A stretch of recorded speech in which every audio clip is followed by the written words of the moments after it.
Adriano, vem para setembro, né, como se disse ali, as questões do calendário, porque também me parece que numa condição mais amena, se é que existe uma condição amena para julgar golpistas, né, mas que não tivesse esse acém dos Estados Unidos, talvez a coisa pudesse até se estender, né? Se agendar isso para outubro, novembro, o julgamento se estender e resolver no início do ano que vem.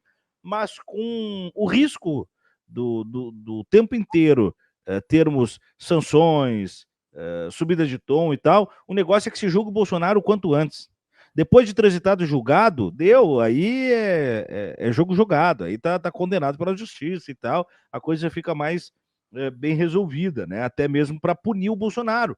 Porque, veja, hoje você tem o Bolsonaro com medidas preventivas que abrem a margem da questionabilidade, né?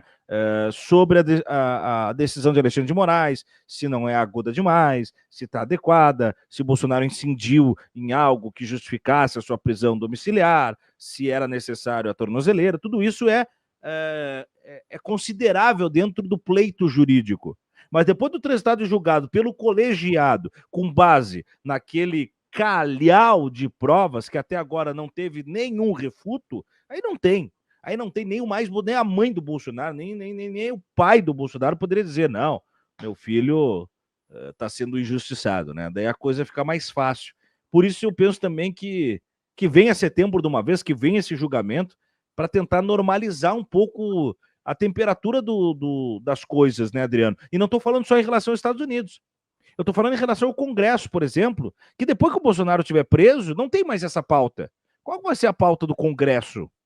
Não pode ficar o ano inteiro falando em anistia, porque senão não tem discurso eleitoral.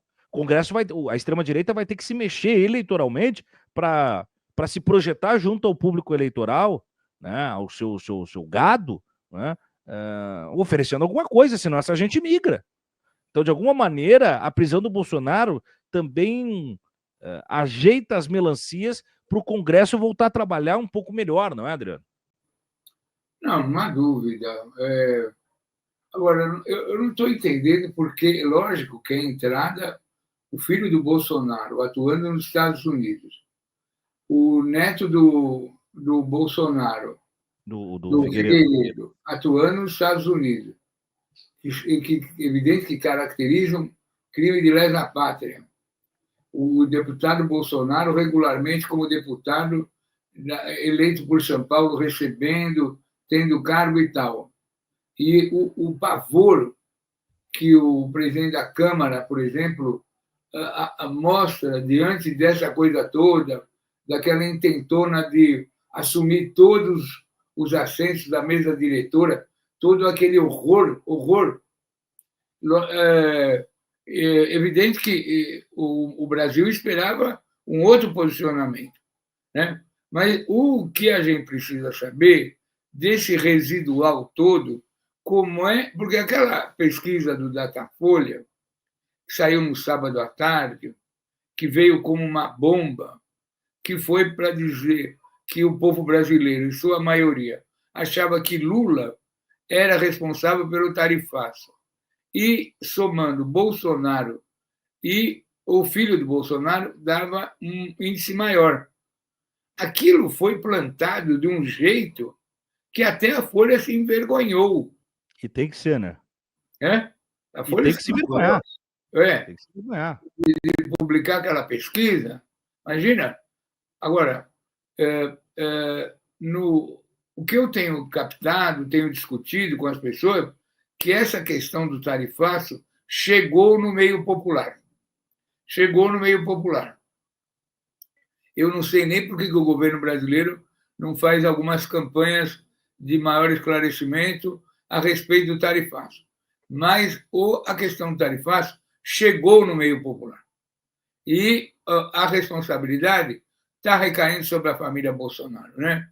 Então, embora o ambiente político, os governadores, aquele horror que foi aquele convescote que houve aqui no estado de São Paulo, que o governador foi convidado pelo Bank of America para ir fazer uma palestra para a nata dos banqueiros brasileiros, para a cúpula dos banqueiros brasileiros e desancou o Lula, e ofendeu o Lula, e atribuiu ao Lula todas as responsabilidades, apesar de tudo isso, né, a versão, o povo está querendo entender por que está havendo estarifaço, por que essa indisposição, e talvez esse fato novo, né, das redes sociais estarem sendo instrumento da pedofilia, da manipulação das crianças, da adultização das crianças, trouxe mais elementos para o campo progressista nas suas redes. Mas o que vai decidir a história do Brasil é o julgamento do Bolsonaro e os desdobramentos desse. Eu, como sou de uma geração completamente diferente da sua e diferente da maioria das pessoas que estão nos ouvindo, eu sou a geração do trauma. Eu sou a geração que o presidente, quando da renúncia de Eugênio, em 1961, na tentativa de dar um golpe de Estado, o presidente João Goulart estava na China e, a pedido do governo brasileiro, o Jânio Quadros o enviou para a China e foi espetacular. Quando o João Goulart volta, Jango, ele foi ameaçado de prisão e foi impedido pelos militares e pelas forças da direita de assumir a presidência da República.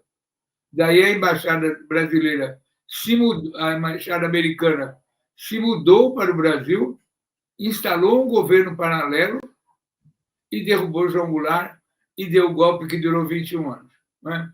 Então, a nossa memória é quando a embaixada americana entra em campo, é para valer, é para aniquilar as defesas, né?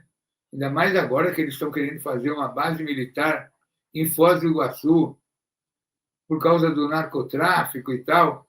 Eles querem colocar as organizações criminosas e presos comuns e tal como organizações ligadas ao crime internacional. Quer dizer, tudo isso vai cheirando uma aproximação, um intervencionismo, um militarismo batendo nas nossas fronteiras e, por que não dizer, até dentro do território nacional. Né? As acusações que tem contra a gente, desmatamento, que nós seríamos, o nosso governo seria o governo que propiciou o aumento do desmatamento da Amazônia, né? Que levou até o vice-presidente da República, o Al Gore, falar isso aí é o limite da loucura. Né? Então, é um momento muito tenso. Não é à toa que Lula ontem recebe o presidente do Equador, que é um cara de direita, mas Lula o recebe. As eleições na Bolívia foram uma tragédia, uma tragédia. Imagina você a Bolívia, que com Evo Morales fez uma verdadeira revolução, 20 anos, mudou completamente, depois veio aquela briga com o Arce e tal, e a Bolívia volta para as mãos da direita de uma forma cruel. Então, é um quadro delicado. Eu não teria nenhum pudor de falar que o momento que nós estamos vivendo é a segunda fase da Operação Condor. É a segunda fase da Operação Condor. Então, e aí você tem na linha histórica que você traça com muita propriedade, Adriano, né? É uma anatomia da história política do Brasil. A Guerra Fria e a Operação Condor estão retomadas, né, em pleno 2025. Os efeitos práticos dela nos jogaram para pelo menos uns 25 anos de atraso, das duas circunstâncias.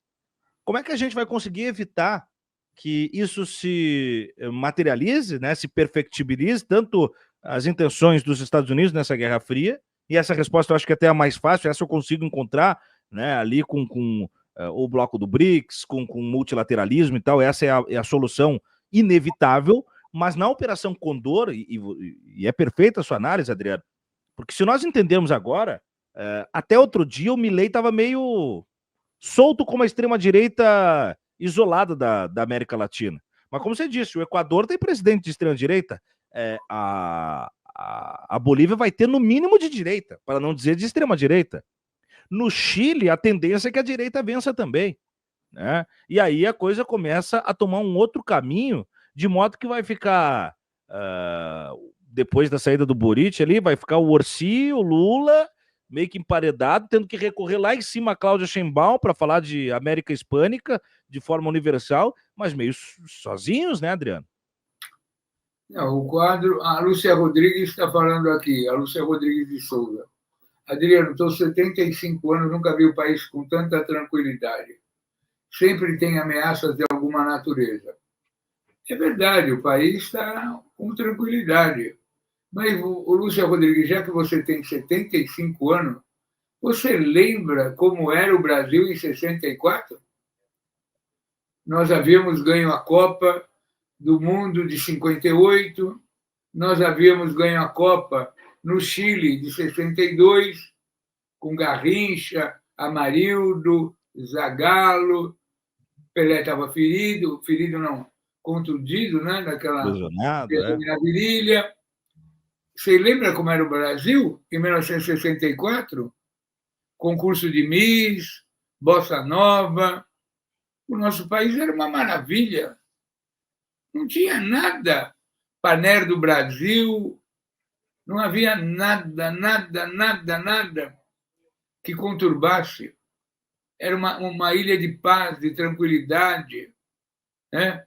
Era um país maravilhoso. Eu tinha 13 anos de idade, em 1963, houve aqui em São Paulo uma edição espetacular dos Jogos Pan-Americanos, que era uma vitrine do consulado americano, né? Então, o nosso país, em 1964, as pessoas querem colocar que um país conturbado, não sei o quê lá, né, com João Goulart. Não. Em 1964, o nosso país era uma ilha maravilhosa de tranquilidade.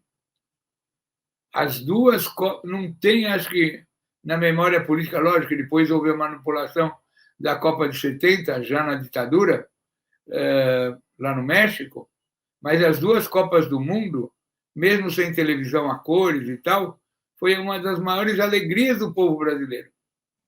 Uma das maiores alegrias. Pelé foi em 58, Pelé foi revelado para o mundo, né? Nós ganhamos na Suécia.